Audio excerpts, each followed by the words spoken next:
natural. Sim, é natural. Tá. Ó, gama de zero. Quanto é que daí, se n é natural, asterisco, quem é gama de n? Ó, gama de n é n gama de n menos 1. Continuando assim, você vai chegar em quê? Em n vezes n menos 1, vezes o quê? Vezes 1 vezes gama de zero. O que é gama de zero? Quem é gama de zero? É 1, nós já vimos. Gama de zero é 1. Hã? O quê? Maior que zero, desculpe. Para todo P maior do que zero. Muito obrigado, tá? Foi assim que eu demonstrei. Primeiro eu demonstrei para P maior do que 1 e agora para P maior do que zero. Não pode ser P maior que menos 1. Para todo P maior do que zero. Exatamente foi isso que eu fiz, por isso que eu fiz a observação para ele. Não pode ser P maior que menos 1, porque senão, por exemplo, se eu pegar 1/2, se eu pegar menos 1/2, aí vai ficar menos 1/2 menos 1/2, que é menos 3/2, e não tem gama de menos 3/2, porque a integral não converge para menos 3/2. Muito bem, obrigado. Então é para todo P maior do que zero. Então, se o n é natural não nulo, você tem isso aqui, ou seja, isso aqui é o fatorial de n. Tá? Tá bom? Isso aqui é o quê? É o fatorial de n. Ou seja, gama de n é o fatorial de n, qualquer que seja n natural. Qualquer que seja n natural. Essa integral imprópria, ela é o fatorial de n, qualquer que seja n natural. Agora, observe uma coisa. Se o P dado P real,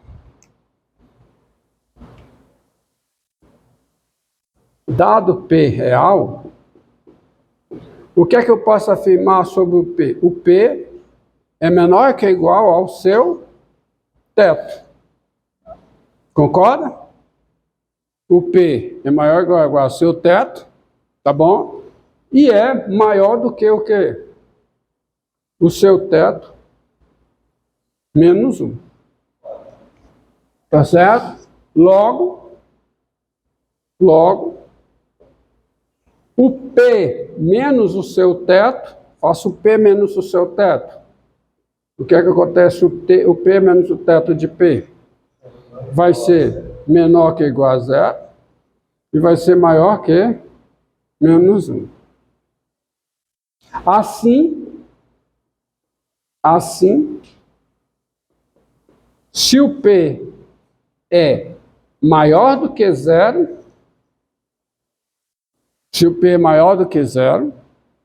eu posso calcular a gama de P, não posso?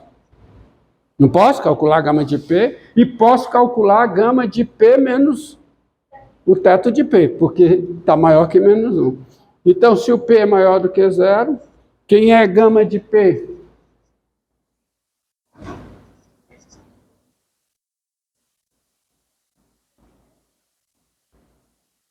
Se é maior do que zero. Quem é gama de P? Ó?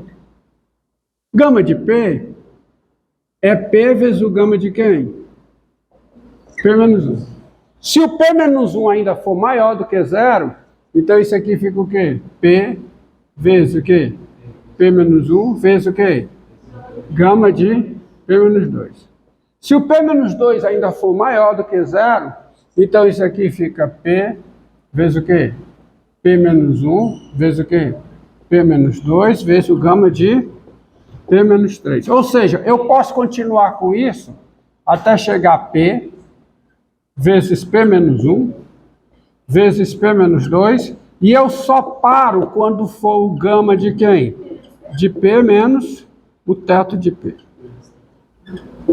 E daqui eu não posso passar. Porque P menos teto de P está maior que menos 1. Se eu subtrair 1, vai ficar antes do menos 1, que a integral não converge. Tá? Ou seja, gama de P, isso quer dizer o seguinte, se eu conheço o conhecimento de gama nesse intervalo, o conhecimento de gama para todo número nesse intervalo, te dá o conhecimento de gama, me dá o conhecimento de gama e qualquer outro número real. Porque se eu pegar um outro número real, eu aplico essa fórmula, tá certo? E vai chegar em P menos gama de P, que está aqui dentro. Tá? O fatorial, ó. Você, para ter o fatorial de um número natural, basta ter o fatorial de zero, que você já tem por definição, que é um fatorial de zero. É 1. Tá? É o fatorial de zero, é 1. E aí, essa forma gama generaliza isso. Se você conhece o fatorial... Desculpa. Se você... Não é aqui, não. É aqui, ó. O conhecimento de gama aqui te dá o conhecimento de gama em qualquer outro número real. Tá certo? Por exemplo, se você tem o gama de menos 1 meio, você tem o gama de 1 meio, o gama de 3 meios e assim por diante. Certo? O gama de 5 meios e assim por diante.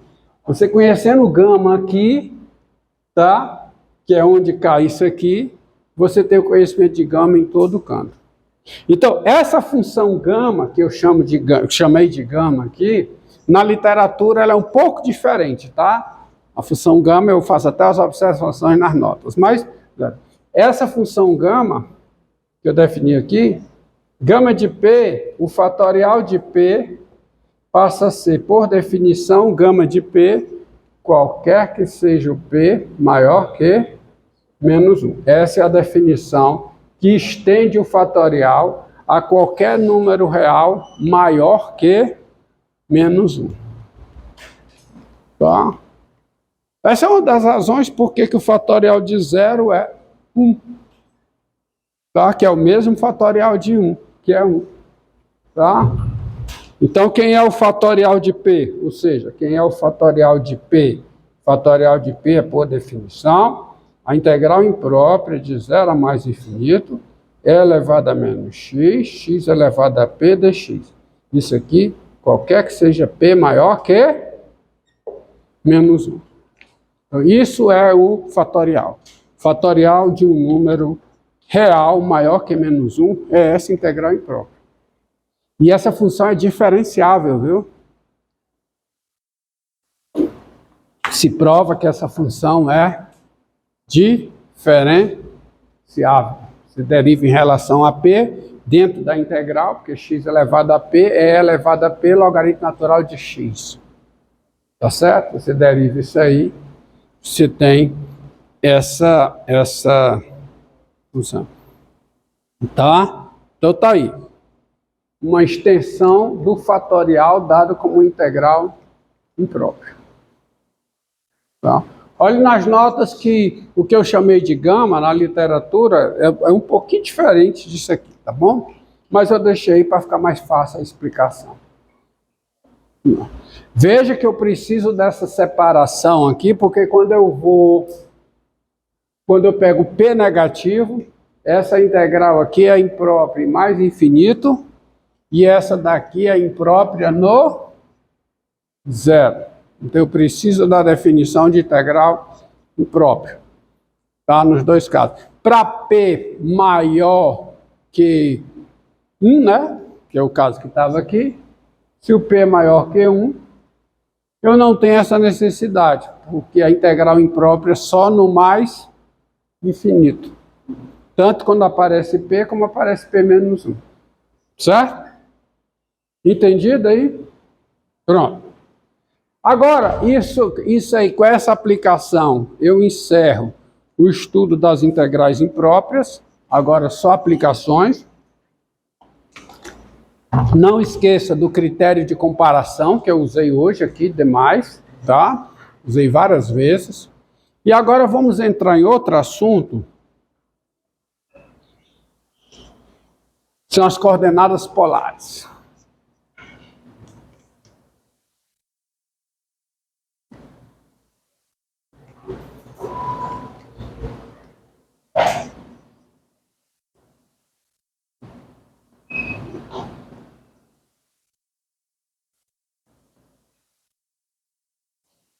Ó.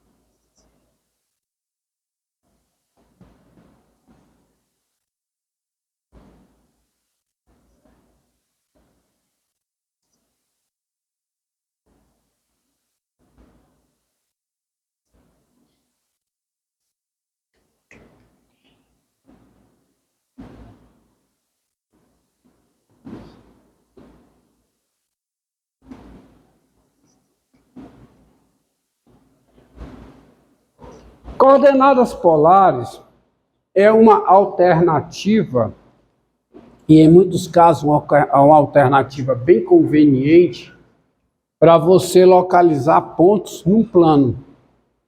Sistema de coordenadas cartesianas, só aqui, ó. Você tem um plano, você tem um plano, e nesse plano você traça dois eixos perpendiculares entre si. O zero dos dois eixos é a intersecção, tá? E escolhe uma unidade nos dois eixos, de forma que o segmento unitário e os segmentos unitários sejam congruentes, para valer a fórmula da distância, tá? E aí você, qualquer ponto no plano, isso aqui é o eixo das abscissas, isso aqui é o eixo das ordenadas, e qualquer ponto no plano, a sua posição é dada por um par de números reais. X de P, Y de P. Tá? E há uma correspondência, e desse modo, eu crio uma correspondência bionívoca, uma bijeção entre o conjunto de pontos do plano e o conjunto de pares de números reais, que é o R2. Tá? O R2 é o conjunto dos pares ordenados. R2 quem é? É o conjunto formado por cada x, y, tal que x é real e y é real também. Então, esse método, né, você munir um plano de um sistema de coordenadas cartesianas, te dá uma bijeção entre, tá, o conjunto de pontos do plano e o conjunto dos pares de números reais. De modo que você pode até criar uma identificação, né? Dizer que o ponto é quem? É o par de números reais, que são as suas coordenadas, tá? Isso aqui são as coordenadas cartesianas do ponto. E como é que eu muno um plano de um sistema de coordenadas polares, que é o que nós vamos estudar aqui. Sistema de coordenadas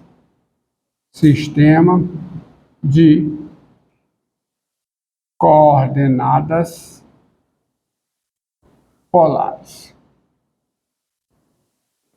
Como é? Primeiro, eu não preciso de dois eixos. Eu não preciso nem de um eixo. Eu só preciso de uma semi-reta, que é um semi-eixo, tá? Um semi-eixo polar. Você pega aqui, você escolhe um ponto para ser a origem e traça a partir desse ponto um semi-eixo, tá certo?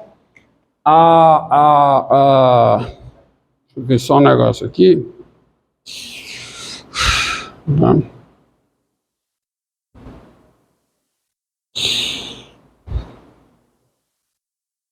Minha maior dúvida em coordenadas polares esse semi-eixo tem hífen ou não tem hífen, tá? Eu descobri aqui, relembrei aqui que não tem, tá?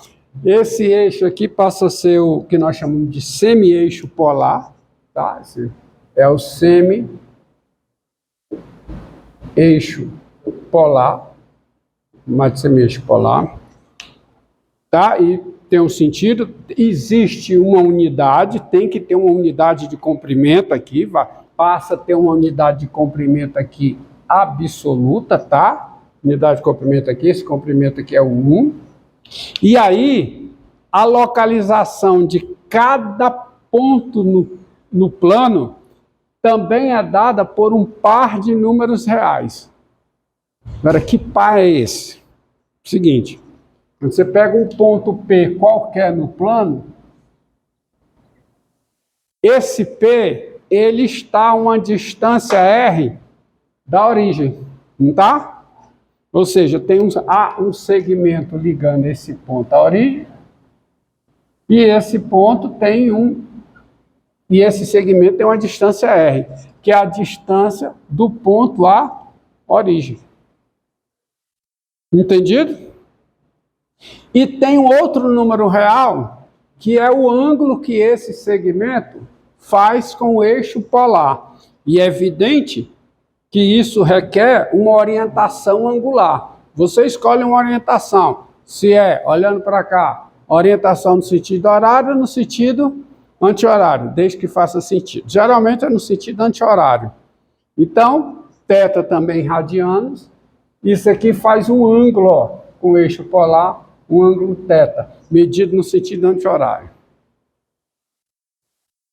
Aí o par Rθ, esse par, claro que ele localiza o ponto. Ele dá a posição do ponto.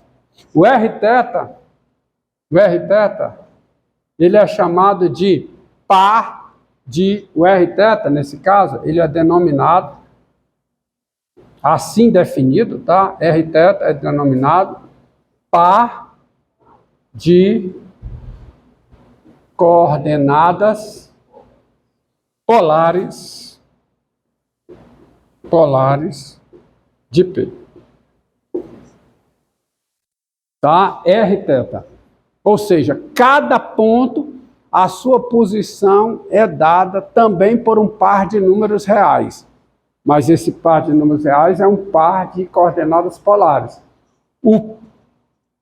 A primeira coordenada do par, quem é? É a distância do ponto até a origem do plano, que é a origem do eixo polar. E quem é a segunda coordenada? É o ângulo que esse raio, chamado de raio polar, esse segmento aqui, tá? Forma com esse eixo, medido no sentido anti-horário. Tá certo? Então, o R é chamado de quê? Raio polar. E o θ, chamado de quê? Ângulo polar.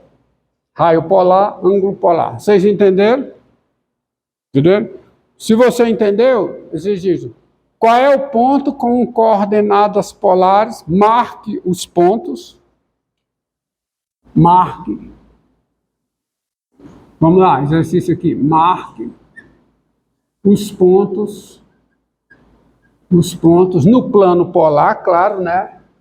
Com pares de coordenadas, polares. Vamos ver aqui, ó. Tá? 3, 0, 3, 0. Tá certo? 3, 0. 2, π sobre 2. Tá? 2 π sobre 2. Hã? É tudo radiano. Tudo em radiano. Tá? 2 π sobre 2.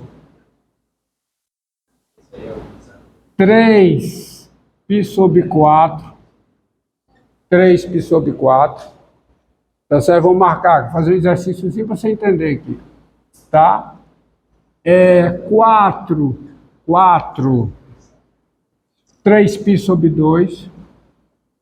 3π sobre 2 não. 2π sobre 3. Tá? 4, 2π sobre 3. Menos 2. Menos 2.